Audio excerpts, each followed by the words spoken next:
Moses fall down on his knees. And he began to pray.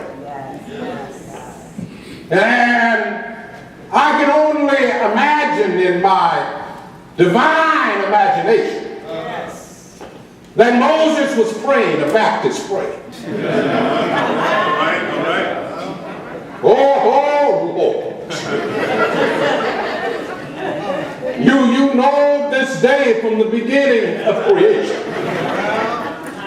Have mercy for me. Right now, please.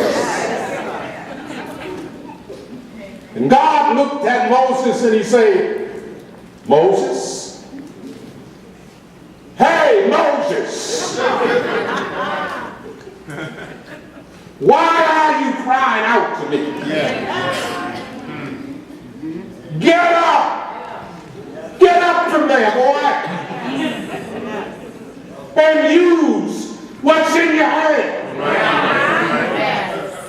And how many of you cried out this morning? Asking for what's already in your hand. Asking for that which God has already anointed. Come on. Because we don't want to make the decision. We want God to come down and fix it himself. Yes, sir. Yes. Crying for answers to prayers that God has already given us. Yes. Before the bombs start to fall, he had already answered Keith's prayer. The answer was in his hands. But he wasn't going to spare him of going through. Yes, sir. Come on. Come on, man. Yes, yes. And Moses gets up, and God says to him, stop crying. Use what's in your hand. And I understand that Moses stretched his rod toward the sea. And an east wind began to blow. Yes, sir. And the waters rolled to the right and to the left. And the children of Israel went through the Red Sea on dry land. Why? Because Moses used what was in his hand. Yes. He could have stayed there on his knees praying and been overrun by Pharaoh. Now be careful, I'm not telling you not to pray. Come on. I'm telling you to use answers to prayers already prayed.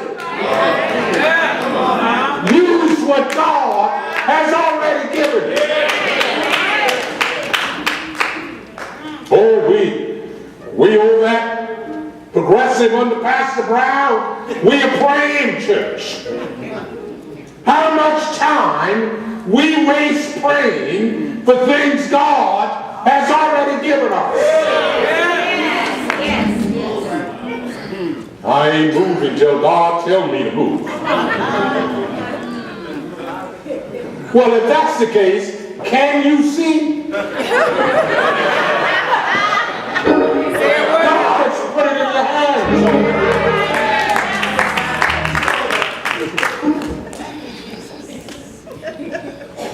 Moses points his rod at the sea, and the children move forward. Moses, use what's in your hand. And God is asking us to use what's in our hand, subject to his command.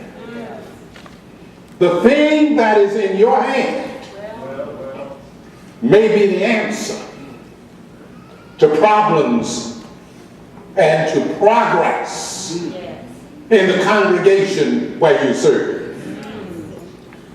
Now, if you think for a moment that you are worthless, that you don't have anything in your hand, reality of the kingdom of heaven. Let me tell you about a little boy who found himself in the midst of a morning service. And all he had in his hand were 5 loaves and 2 fish. But when he gave them to Jesus, he fed 5,000 people with what the little boy had in his hand. What's in your hand this morning?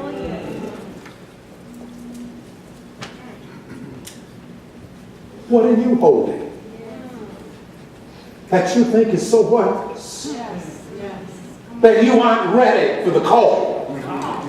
You aren't ready to serve. If it's just a few loaves and a few fish, you may feed 5,000 as well as this little boy. Well, I'm told that little becomes much when we put it in the master's hand.